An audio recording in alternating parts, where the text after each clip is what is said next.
देखेम तो अपने के कि युवा जमात के अब लोग आगाड़ी पड़े बढ़ा रहल बा। युवा जमात के लोग वोट दी जिताई वो किस्म के हमनी में साहस भी बा। वो किस्म के पढ़ल लिखल भइला के चलते अवश्य रूप से हम लोग जब तक ले देश में जब तक ले राजनीतिक और सामाजिक क्षेत्र में नहीं आवत ई देश के इस समाज के हमनी के विकास होके के एगो दादागिरी शैली यहाँ के जौन एगो कमीशन के जौन चल खेल यहाँ के जौन समाज के एगो जौन किस्म के विकास होके के चाही उ चीज ना हो सकल। नमस्कार, देख रहल बानी गतिशील.com। हमनी बानी सन चुनावी विशेष कार्यक्रम में और अपने के साथ में हम बानी कार्यक्रम प्रस्तोता राम मंडल और हमनी ई कार्यक्रम में अभी मंगसिर 4 गते होके जा रहल प्रतिनिधि सभा और प्रदेश सभा चुनाव के अंतर्गत एक जने उम्मीदवार से हमने ई कार्यक्रम में बातचीत करम सन और उनकर एजेंडा साथ में उ काहे चुनाव में उठ रहल बानी, उनकर एजेंडा का बा और का करेम अगर जीत के जाएम तो एकरा बारे में हमने चर्चा परिचर्चा करम सन। और आज हमने आ चुकल बानी सन पर्सा के क्षेत्र नंबर 3 के क में, यानी कि प्रदेश सभा सदस्य पर्सा क्षेत्र नंबर 3 के क के प्रदेश सभा सदस्य के उम्मीदवार से आज हमने बातचीत करम सन। और हमने के साथ में बानी नेपाल सुशासन पार्टी से उम्मीदवार रहल पर्सा क्षेत्र नंबर 3 के क में उम्मीदवार रहल शिव कुमार शाह, वहाँ से हमने बातचीत करम सन। सबसे पहले वहाँ के स्वागत कर जाऊँ। शिव कुमार सर, अपने के कार्यक्रम में स्वागत बा। धन्यवाद। सबसे पहले अपने से हमने पूछे के चाहेम सन अपने के उम्मीदवारी काहे? जी देखम तो हमनी के ये अभी नेपाल में विभिन्न आंदोलन भइल और आंदोलन के बदौलत विभिन्न सारी परिवर्तन भइल,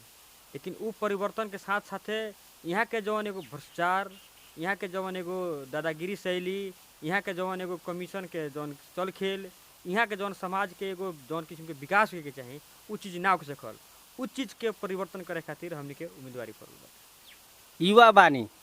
अभी ने राजनीति में आ चुकल बानी, युवा बानी का लागता युवा के जनता वोट दी? इससे पहले बूढ़ लोग के वोट देते आई रहा। अन्य पार्टी से हमने देखेम सन तो बहुत सारा ऐसा उम्मीदवार बा लोग जे कि 40 कटल उम्मीदवार बा लोग, उ लोग के चुनाव लड़ रहा बा। उ लोग के तुलना में अपने कम बानी, युवा बानी, अपने के वोट मिली कह के लागता? जी निश्चित रूप से देखें तो अभी युवा जमात जब तक ले देश में जब तक ले राजनीतिक और सामाजिक क्षेत्र में नहीं आवत ई देश के इस समाज के हमनी के विकास होके के जात नहीं है। यहाँ देखें तो जब से युवा जमात जब से युवा के एज मानता 18-20 वर्ष से शुरू हो जाता, ओकरा में हर चीज़ के समझे के बुझे के गलत सही छुटियावे के वो किस्म के वातावरण सृजना हो जाता। लेकिन हमनी के युवा पर बहुत सारी लोग के विश्वास ना कैला के चलते युवा जमात पछाड़ी पड़ल बाटे। उहे मतलब बेसी उम्र के जौन की जे समाज के एगो राजाशाही हिसाब से एगो समांतवादी सोच के हिसाब से समाज के वो लोग हाँक के लेके जा रहा बाटे। लेकिन अपने से हम जानकारी करा दी, एगो हम 28 वर्ष के युवा जौन हम विगत एक दशक से हम राजनीतिक क्षेत्र में संलग्न बानी, तो ओकरा से पहले हम सामाजिक क्षेत्र में संलग्न रहनी। लेकिन अपने के हम जानकारी कर दी जे ई 28 वर्ष के उम्र में जितना हम यहाँ विकास निर्माण के जितना जनता के जौन दैनिक रूप में जौन अति आवश्यक जौन समस्या सब बड़ा सन उस समस्या निराकरण में बहुत सारी हम योगदान दिला बानी। अपने के हम जानकारी करा दी इस साथ साथ है यहाँ हमने की समाज में अपने के हम जानकारी करा दी ब्लड डोनेशन के कार्यक्रम कहीं, राहत वितरण के कार्यक्रम कहीं, बाटो घाटो निर्माण के कहीं, विद्युत के पोल ट्रांसफार्मर मरम्मत संभार से जड़ान से कहीं, भक्तजन भाता के भक्तजन लोग खातिर दिन भर पानी शरबत के जलपान के व्यवस्था के कहीं, अस्पताल में कोई भरना बा ओकर उपचार होके नहीं के सकत ओकर जाके वहाँ सहजीकरण करी, ओकरा के आर्थिक सहयोग जुटाई लगायत के विभिन्न सब गतिविधि बा। ओकरा के साथ ही साथ अपने के यहाँ के विकास निर्माण के जौन गति बा, विकास निर्माण के गति प्रदेश सरकार से और संघ सरकार से समन्वय करके इस क्षेत्र के कैसे विकास हुई, यहाँ के शिक्षा के, यहाँ के स्वास्थ्य के, यहाँ के सड़क के कैसे विकास हुई ओकरा खातिर पहल करके हम काम कर रहा बानी। हम इस क्षेत्र में हमार पहले ही से मतलब हमार सोच रहे, लेकिन ये राजनीतिक और सामाजिक क्षेत्र में अला से गांव में विभिन्न सारी परिवर्तन आइल बा, गांव समाज में विभिन्न सारी परिवर्तन हो रहा बा। आवे वाले दिन में एकरा के और से ज़्यादा परिवर्तन करे खातिर हमनी के उम्मीदवारी देहला बानी सन। और हमनी के निश्चित रूप से ये हमार एगो शिव कुमार के व्यक्तिगत ये उम्मीदवारी ना हो, इस क्षेत्र के जनता के, इस क्षेत्र के हम पार्टी के हमनी के नेता कार्यकर्ता के आग्रह पर हमनी के उम्मीदवारी देहला बानी सन। वहाँ लोग हमनी के आगाड़ी पड़े बढ़ला बानी काहे कि हमनी इस समाज खातिर हमनी कुछ काम करतानी सन आवेला दिन में करम सन। ऐसे निश्चित रूप से देखम तो अपने के युवा जमात के अब लोग आगाड़ी पड़े बढ़ा रहल बा। युवा जमात के लोग वोट दी जिताई, वो किस्म के हमनी में साहस भी बा, वो किस्म के पढ़ल लिखल भइला के चलते अवश्य रूप से हमनी के लोग स्वीकारी हमनी के वोट दी। काहे से कि अपने के जानकारी करा दी, विगत बहुत दिन से चुनाव हो रहा बा, बहुत सारे लोग यहाँ से हमनी के अग्रज लोग यहाँ से चुनाव जीत के गईल, लेकिन यहाँ के जौन विकास निर्माण के गति देखे, यहाँ के समाज के परिवर्तन देखे तो वो चीज़ नहीं के भइल। ऐसे निश्चित अपने अपने अगर जीत जाता नहीं तो नया काम कथी करे?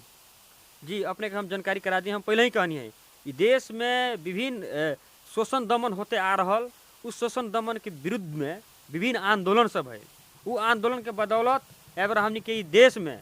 3 तरह के सरकार बा। हमनी देश संघीय लोकतंत्र गणतंत्र में बानी सन, लेकिन यहाँ जौन एगो भ्रष्टाचार के जौन एगो इतना ना जरा गाढ़ लेला बा,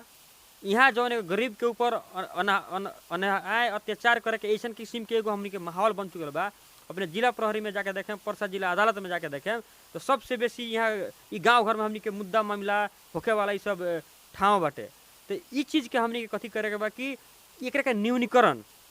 और हमनी के ई प्रदेश में जौन हमनी मध्य प्रदेश में मानी सन, ई मध्य प्रदेश में बहुत सारी नीति नियम, बहुत सारी कानून नहीं है, जौना के कारण के चलते ई क्षेत्र के विकास में, ई क्षेत्र के जौन गति आगाड़ी बढ़े के चाहिए ओमे अवरोध कहीं ना कहीं हो रहा बा। तो ऐसे हमर कथी प्लान रही कि जे आवेला दिन में हमनी अगर चुनाव जीततानी, हमनी ई क्षेत्र के जनता हमनी के चुनाव जितावताटे, तो ई क्षेत्र के सबसे पहले हमर कथी रही कि जे यहाँ के जौन दैनिकी रूप में जनता के जौन समस्या सब बड़ा, प्रहरी प्रशासन अस्पताल, वहाँ दैनिकी रूप में विभिन्न यहाँ हमनी के जौन अपने से बड़का कहाए वाला जौन पार्टी लोग बा, जनता के दैनिक रूप में समस्या में पार देवे के, जनता के धमकावे के, डरवा देवे के, जौन हमनी के अभी संघीय लोकतंत्र गणतंत्र में हमनी प्रजातांत्रिक युग में बानी सन, यहाँ हरेक केहू के अपन अपन अधिकार बा, समान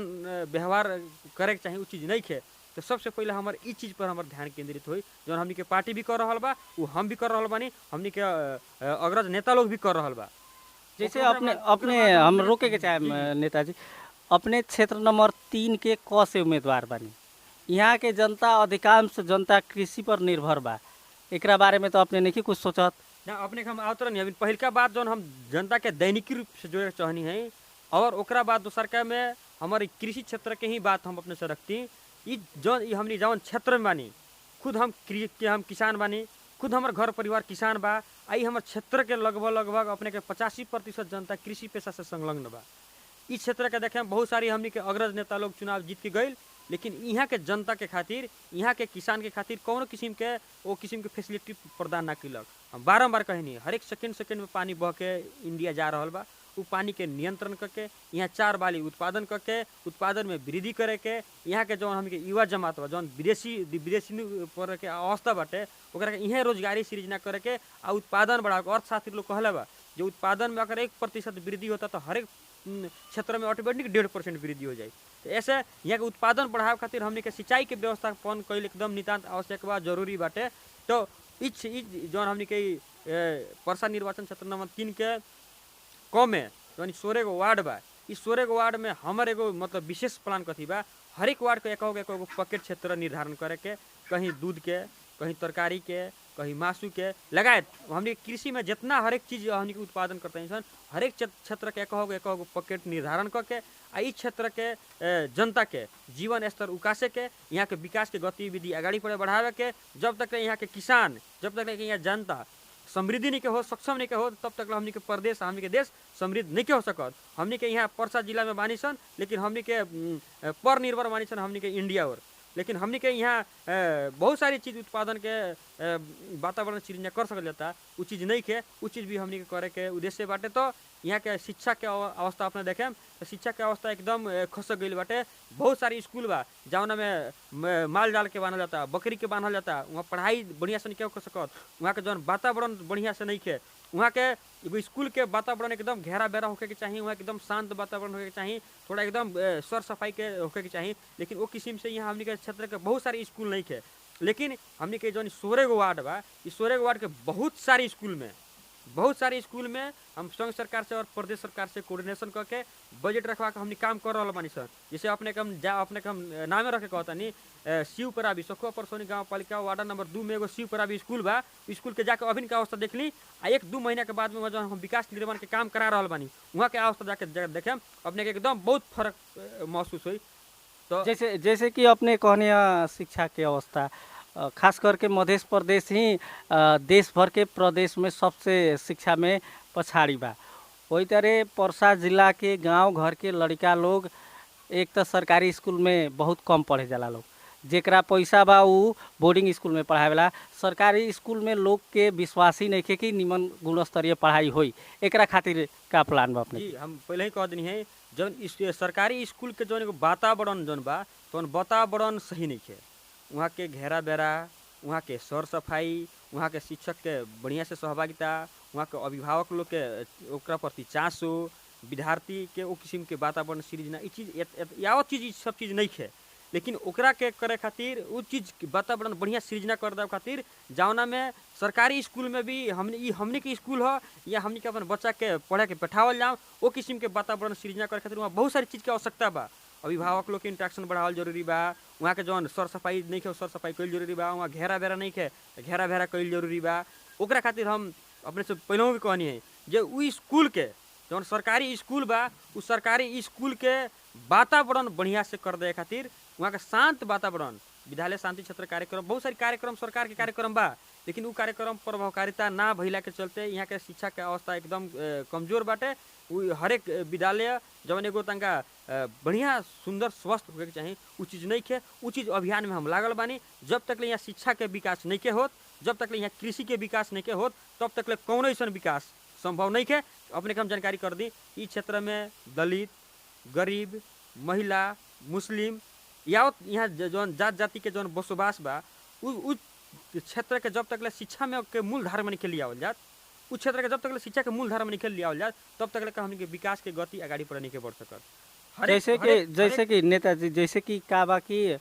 आदमी से हमने भी पूछले बानी सन, अपने भी पूछले होके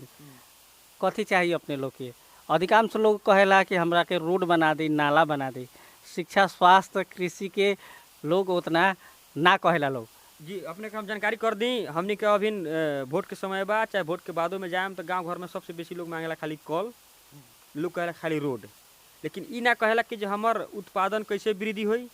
हमर आवे वाला संतति कैसे शिक्षित होई। उ जौन बेसी दिन के एगो जौन एगो प्लान जौन एगो लोग शेयर ना करला नेता कार्यकर्ता से, उ लोग क्षणिक मात्र स्वार्थ पूर्ति हो जाओ नेता लोग ओकरा बाद कुछ करो वो किस्म के अभी हमनी के गांव घर में वो किस्म के कॉन्सेप्ट बा। लेकिन जब तक ले हमनी के दलित, महिला, मुस्लिम, जनजाति लगायत की क्षेत्र के जब तक ले जनता शिक्षित नहीं के होत तब तक ले विकास की गति नहीं करत, कृषि के उत्पादन में हमने वृद्धि नहीं करत, तब तक लग हमनी के समाज कभी भी नहीं बढ़ सकत। और जौन विकास के बजट बा, विकास निर्माण के जौन काम सब बा अगर हमनी के अनियमितता सब होता है, भ्रष्टाचार सब होता, ओकरा बारे में अगर हमने नहीं किसान बोलत, ओकरा बारे में हमने आवाज नहीं किसान उठावत, तब तक हमनी के समाज के परिवर्तन नहीं हो सकत। संयुक्त राष्ट्र संघ कहले बा जे 2030 में हमनी के मध्यम आय भय के देश में हमनी के जाए के बा, लेकिन ओकरा खातिर तो बहुत सारी काम करे के पड़ी नु। ओकर 17 गो जौन गोल बा उ 17 गो गोल पार करे खातिर बहुत सारी ओकर इंडिकेटर सब बाड़ सन। उ इंडिकेटर पार करे खातिर बहुत सारी यहाँ हमनी के काम करे के बा, लेकिन हमनी के यहाँ अन्य नेता लोग के अपने देखेम तो उ लोग के कथी बात बा, थोड़ा दारू मास खिया देवे के, थोड़ा कल दे देवे के, थोड़ा पैसा दे देवे के, थोड़ा सेशन चीज सब बांट के जनता के भ्रमित करके वोट लेके चुनाव जीत के फिर 5 साल राज करे के अभी तक ले कॉन्सेप्ट बा। लेकिन अपने के हम जानकारी करा दी। जी हम रोकेम, अपने भी घर घर घूम रहल बानी, घर दैलो कर रहल बानी, कितना के दारू मासू लोग मांग रहल बा, कितना खिया रहल बानी अपने? जी निश्चित रूप से हम अपने जानकारी कर दी। जो हमने नेपाल सुशासन पार्टी के हमने जौन उम्मीदवार बानी सन, हमनी के संघ में बानी, हमनी के नेपाल सुशासन पार्टी के केंद्रीय उपाध्यक्ष, हमनी के इस क्षेत्र के एकदम कहीं ना कि जनता से माया करे वाला राजकुमार यादव सर, जौन की हमनी के ये संघीय सांसद में प्रतिनिधि सभा सदस्य में वहाँ उम्मीदवारी दिला बानी। हम शिव कुमार तक खुद इस परिषद निर्वाचन क्षेत्र नंबर 3 के के प्रदेश सभा सदस्य में उम्मीदवारी दिला बानी। तो हमने ई जौन व्यक्ति बानी सन, ये हमनी के जनता से नजदीक भइल व्यक्ति बानी सन, हमनी के जनता के सुख दुख में काम लागे वाला बानी सन। केकरो 12 बजे रात के खोजता तो 12 बजे रात के हमनी के फोन उठावे के 12 बजे रात के ओकरा कौन किस्म के समस्या पता तो समस्या में पहुँचे का अलग व्यक्ति बानी सन। तो हमनी राजकुमार सर के अपने इस क्षेत्र में घूम के पता कर ली, बिना पर्चा के आ बिना खर्चा के 10-12 हज़ार वोट उनकर सपा यहाँ निश्चित बाकी जे एकदम पड़ेला। विगत के 2 इलेक्शन में अपने जाके डाटा पलटा के देख ली, बिना खर्चा के और बिना पर्चा के 10,000-12 हज़ार वोट निश्चित रूप से पड़ेला। एक मतलब उनकरे वोट से अपने भी जीते के चाहते जी अपने को हम जानकारी कर दें, उस राजकुमार सर के हम बात कहनी है, लेकिन हम अपने के जानकारी कर देवे के चाहनी है जे शिव कुमार शाह और राजकुमार यादव नाम के व्यक्ति जनता से प्रत्यक्ष सरोकार रह के जनता के जौन दैनिकी समस्या बा उस समस्या में जुड़ के जनता के जौन समस्या बा उस समस्या निराकरण करे के समाधान करे के और ध्यान केंद्रित भइला के चलते हमनी के साथ साथ चुनाव लड़ल बानी सन। और हमनी के कोई जनता के मांस दारू या कोनो किस्म के प्रलोभन दे के जनता के वोट लेवे के वो किस्म के हमनी के कोई कंसेप्ट नहीं है। और किस्म से जनता हमसे व्यवहार भी नहीं के करत और किस्म के हमनी के जो नेता कार्यकर्ता बा लोग वो किस्म से हमनी के व्यवहार नहीं है। हमनी के और नेता लोग कार्यकर्ता लोग जब चुनाव आवेला बड़का बड़का बाइंडर लगाई लोग, खसी मांस खियाई लोग, दारू खियाई लोग, पैसा बांटी लोग चुनाव के समय मात्र। लेकिन उस शिव कुमार शाह और राजकुमार यादव जब 5 बरस जनता के घर घर में खोजम तो जनता के घर घर में भेटे वाला व्यक्ति है लोग। ऐसे हमनी के ई जौन उम्मीदवारी दिला बानी सन आ ऐसे हमनी के ई क्षेत्र के जनता चाहता कि जे रउआ लोग जैसन आदमी के ई क्षेत्र में आवश्यकता बा ओकर बदौलत हमनी उम्मीदवारी दिला बानी सन आ वही हिसाब से हमनी काम भी कर रहल बानी। अंतिम में बानी सन आम जनता से अपना क्षेत्र के जनता से का कहे के चाहे? जी हम अपन जनता से हम विनम्र हार्दिक हम आग्रह करें कि जे विगत में बहुत सारी आंदोलन भइल, बहुत सारी बदलाव भइल, लेकिन अब हमनी के ई विकास के खातिर, अब हमनी के परिवर्तन के खातिर, अब हमनी भ्रष्टाचार विरुद्ध के खातिर जो नेपाल सुशासन पार्टी के जौन एगो परिकल्पना बा जे यहाँ हमनी के नेपाल बाद हमनी के यहाँ हरेक जात जाति हरेक भाषा भाषी के उत्थान के खातिर नेपाल सुशासन पार्टी के चुनाव चिन्ह आमा छाप में मतदान करके ई हमनी के जौन ई क्षेत्र के प्रतिनिधि सभा सदस्य उम्मीदवार बानी राजकुमार यादव सर, हम 3 के क से बानी शिव कुमार शाह और 3 के ख से बानी गौरी शंकर शाह, वहाँ के अपन मत अमूल्य मतदान करके भारी से भारी मत से विजयी करावे के और इस क्षेत्र के विकास के गति आगाड़ी बढ़ावे खातिर आमा छाप में मतदान करे खातिर हम हार्दिक आग्रह करें। जी शिव कुमार शाह जी अपने व्यस्त समय के बावजूद भी हमनी के गतिशील.com में अंतर्वार्ता के खातिर उपस्थित भइनी, एकरा खातिर बहुत बहुत धन्यवाद बा। जी हमर आवाज़ भी जनता के माज पहुँचावे खातिर रउआ लोग जौन एगो समय प्रदान कैनी है एकरा खातिर हम अपना ओर से, अपना पार्टी के ओर से और अपना इस क्षेत्र के हम जनता के ओर से रउआ लोग के भी हम आभार व्यक्त करें। धन्यवाद, नमस्कार। दर्शकबिन देख रहल बानी गतिशील.com और हमनी आज चुनावी कार्यक्रम विशेष प्रस्तुति में पर्सा के क्षेत्र नंबर 3 के क के प्रदेश सभा सदस्य उम्मीदवार शिव कुमार शाह जी से बातचीत कैनी सन। वहाँ के एजेंडा और जीतला के बाद वहाँ का करें एकरा बारे में हमनी बातचीत कैनी सन और हमनी के प्रस्तुति अपने के जरूर अच्छा लागल हुई। हमनी के आशा विश्वास बा हमनी एकरा बाद भी अन्य क्षेत्र में अन्य उम्मीदवार के अपन एजेंडा का बा, उ लोग के गतिविधि का बा, ओकरा बारे में हमनी कार्यक्रम लेके अबे करम सन। अभी के खातिर निर्धारित समय खत्म हो चुकल बा। हम कार्यक्रम प्रस्तुता राम मंडल के विदा दी। नमस्कार।